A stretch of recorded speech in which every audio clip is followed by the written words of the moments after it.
Good morning and welcome to Kramer's Corner with daily technical update. It is Tuesday the 14th of January and today in this educational video we will have a look at Tesla. Tesla went a little bit against the market yesterday. Had a good day, ending up about 3% or something like that.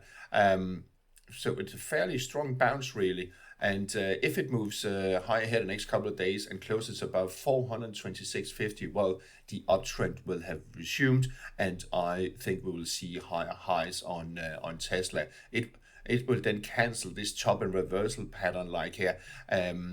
But let's see about that when it actually, if it actually materializes. However, the RSI is still in a positive sentiment. There was no divergence at the peak here, so that could be the case, especially if RSI moves back above 60 threshold. So keep an eye on that. If it takes out the lows here from the past few days, well, then we could see a sell-off resuming and correction resuming to 350 area, possibly lower. On the S&P 500 yesterday, it opened much lower, but bounced throughout the session. Actually closed with a little bit of a plus 0.16%. A fairly strong move, I would say, bouncing from the 5,783 support and back above the 100 moving average and back above 5,830. So that is key, and pre-market we up a little bit higher again. So what you should look out for from now on is actually low from yesterday, 5,773. If it takes out that, well, then we can see a massive sell-off because we are actually below the cloud. We are in a negative sentiment, but that was a fairly strong sign here, at least very short term, that should be observed. The Nasdaq 100 Nasdaq 100 seems to be trading in this falling channel-like pattern here. These two lines here are almost parallel, and Nasdaq 100 dipped to 20,500 almost yesterday and at the opening, and then also had a good day throughout. Didn't close in positive territory, but very close to, and still above the cloud. And RSI is still in a positive sentiment, still in this falling wedge-like pattern here, still above 40. So that will be key. Will it still keep itself above 40 and then break above the upper falling trend line, or will it close below 40? That could be the signal for either direction. The Dow Jones index also saw buyers coming in from the get-go. We are in a downtrend on Dow Jones. But there is a divergence on the RSI indicating downtrend exhaustion, but let's see about that. It's not, the jury is still out on that. We are below 100, we are below 55, we are below the cloud area, and we are, of course, still in a downtrend, and the trend is the most important one. However, if it starts moving back above 43,000, that could change the picture. EuroStoxx50 dipped during session yesterday to the support at 49.16 and then bounced strongly. And here pre-market we are up a little bit. So if it can bounce, the bounce can continue above 5,000. Well, uptrend is likely to resume. If it takes out 49.16, the lows from yesterday, well then the bearish mood will continue. On DAX also dipped below the lower rising trend line to test the 20,016 support here. Pre-market we are up about 0.25%, so we could still bounce from this back above this rising trend line here. And if it takes out the peak here from the 8th of January at 20,481, well, then we will see higher highs. If it takes out 20,000 today, well, then we could see a sell-off down to around 19,674. And here pre-market we can see where we're trading at the moment. A little bit of a bounce, but not much. So let's see, the jury's still out. There's no divergence on the RSI indicating likely higher highs, but let's see, the market is a little bit indecisive and in a little bit nervous at the moment.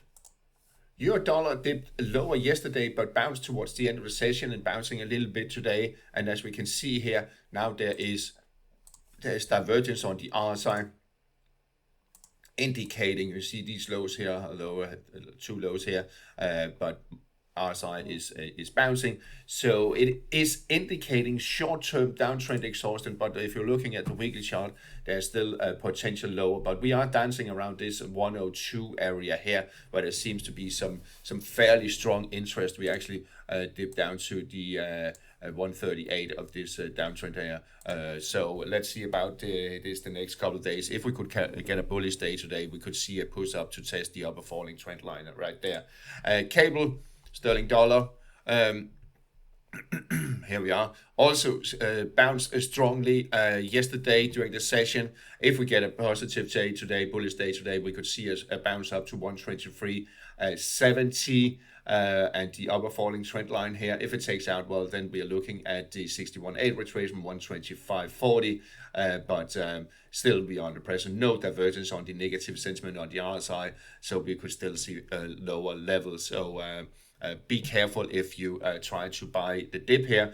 Bottom fishing goes wrong 11 out of 10 times, so be careful. But there could be some signs that we could have a little bit of a bounce. Euro sterling spiked to the 200 moving average, got set back, but we're still in a bullish trend. Positive sentiment on the RSI, still potential up to 84.50 resistance area that comes back from these levels here and these levels here back in October, November. It could slide lower to get some ground here at 83.50. I wouldn't be so worried about that. You can see the moving averages are turning around, starting to move into bullish territory, and the 100 moving average will also give some support. Dollar yen, well, trading side, well, looks a little bit chubbish with the divergence on the RSI. You can see RSI values are declining, market move higher, but still key 155.95. That support area here, just below 156. That should be observed. So unless it takes out that, well, then I still regard the dollar yen to be in a bullish trend. Euro yen.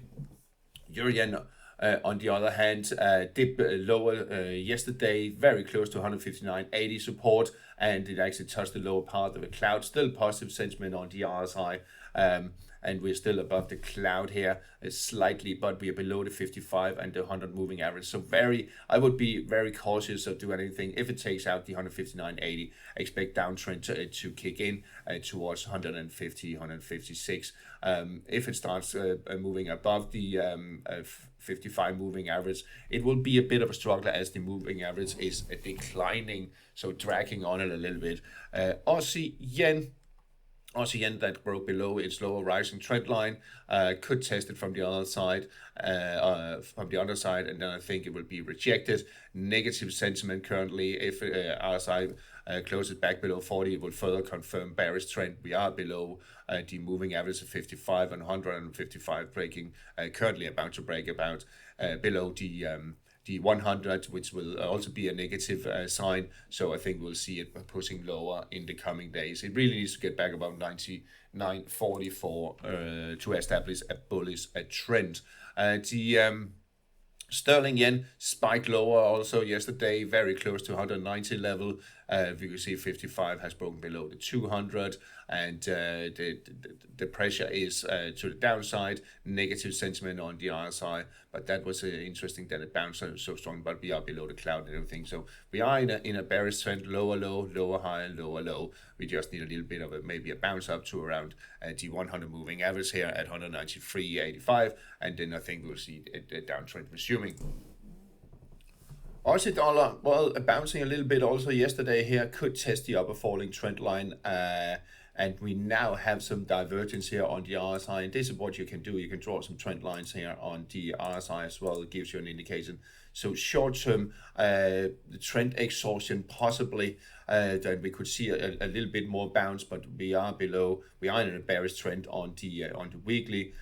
We are very stretched and could see a bit of a bounce, but the trend is still down. There's no divergence on the negative sentiment on the RSI, indicating likely lower levels on Aussie dollar in the coming weeks after a bounce, and it will take a lot to just change this trend at all. But let's see what happens here. If it tests the upper falling trend line, I would adjust it a little bit, just right around here. So could move to the 62, very close to that, but we have some strong resistance here around 63. I will actually adjust this, say, okay, if it moves above 63, well, then we could see a push up to 64, but I highly doubt it at the moment. But let's see when we get to that, and then we'll talk about that situation. On the dollar Canada, caught in this range here between 143.30 and 144.65-ish, and that it needs to break out at, and the direction could be warned to you if you look at the RSI. If RSI suddenly breaks above the falling trend line here, that could be a warning that the bullish trend is resuming. But for now, I mean, it is a little bit up in the air. However, there's no divergence on the RSI, indicating we are likely to see higher levels. And if we're looking at the weekly chart, we can see, well, there is potential higher towards previous peaks around 146.70, but it's not given that we will get all the way up there. Sterling Canada spiked lower yesterday between below 175, and then bounced strongly. I think we will see it bouncing further towards the 200 moving average and the 38.2 retracement and the 176.73 level. If it can get back above that, well, then there's actually potential up to the 61.8 retracement at 178, but that will be a bit of a struggle. Negative sentiment still is on the RSI. Let's remove this one. We actually reached the target and then some. So I expected a correction right there. EURUSD is still trading in this rising or ascending triangle-like pattern. Tested the lower rising trend line yesterday, bounced. If it breaks below the lows from yesterday at 93.37, 93.35, I will say, then we could see a downtrend resuming and a bearish breakout of this triangle-like pattern. Still potential to the upside at 94.50 and 95, but keep an eye on the lows from yesterday and the rising trend line. The dollar Swiss, well, it could be stalling, and it has spiked a little bit higher yesterday above 92, just at the 92. If we get a negative day, a bearish day today, we could see a correction, a top and reversal pattern in place, and there is divergence on the RSI. You see the slightly declining peaks here on the value on the RSI values. So it is indicating a trend exhaustion. I would draw a trend line here. You can see that could also give an indication breaking below that could spell some trouble for dollar Swiss. Also, the dollar index a bit stressed short term. We had this well, kind of a shooting star yesterday with this Dodi candle here to 110. It hit it right nail on and a cent higher, but a negative or bearish candle today. Then I think we'll see a top and reversal pattern in play, and we can also add a rising trend lines there, so keep an eye on. You see negative sentiment, there's not, but there is divergence. You see the values here lower than here, so indicating a short-term trend exhaustion. Gold is back to testing the 55 moving average from the upper side and the cloud area, and this previous resistance here at 26.65. It's not the strongest one, but nevertheless, we are in a bullish trend. You see higher high, higher low, higher high, higher low, higher high, but RSI never confirmed by a closing above 60 threshold, and that will be key. It really needs to do that for further upside potential. If we start sliding back below the 55 moving average, we can see it test this lower rising trend line here, and we are forming this triangle-like pattern. I actually remove this. You can see triangle-like pattern here, and it really needs a proper breakout for direction. On the silver. Silver failed to follow through and got sold off yesterday back below 29.90 support. So now we are caught back in this range here around 29. Could slide low. We have the 55 moving average now below the 100, giving it a hard time pushing lower on the silver. So I would be cautious with this at the moment. I don't see any upside, strong upside at least. Potentially we could crawl back above $30, but we are in a little bit of a fragile situation with silver with not a clear direction. Copper is still trying to get back above the oh sorry, that was the wrong one. Copper here coming up here. There we are. Copper is trying once again this morning to push above the 433.50, but it needs to close above, and it needs to close above the 200 moving average. Then it would have confirmed this double bottom-like pattern with a potential to 450 at least, a potential higher. So keep an eye on will it close above 433.50 or not. On energy and crude oil, we saw crude oil stalling a little bit, but we are in a strong bullish trend. No divergence on the RSI, indicating likely higher levels. And if we're looking at the weekly chart, we can see what is going on. It's testing this 78.46 key support here, and we are above the falling trend line. However, RSI on weekly needs to close above 60 threshold. If it does that, well, then we are suddenly in a bullish trend. And what is interesting is that the 55 moving average and the 100 moving average are starting to turn around here. Actually, 55 is rising at the moment. So I think we will see crude oil crawling higher here in the coming weeks. Above $80, the WTI and Brent crude oil, obviously more or less the same picture.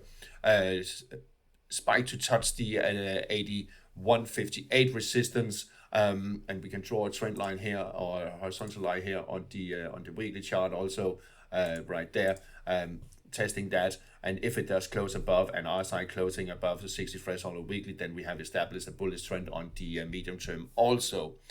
The Dutch TTF gas had very strong yesterday, so we can see it's actually bouncing from this 61.8 retracement. We talked about the chance of that yesterday, and it did that also, and pushing higher towards resuming uptrend. There's still potential up to 56, 57, and if we also add Fibonacci projection to that, we could give a kind of indication if there's some, yeah, see 53, 54, and 56 in this area here.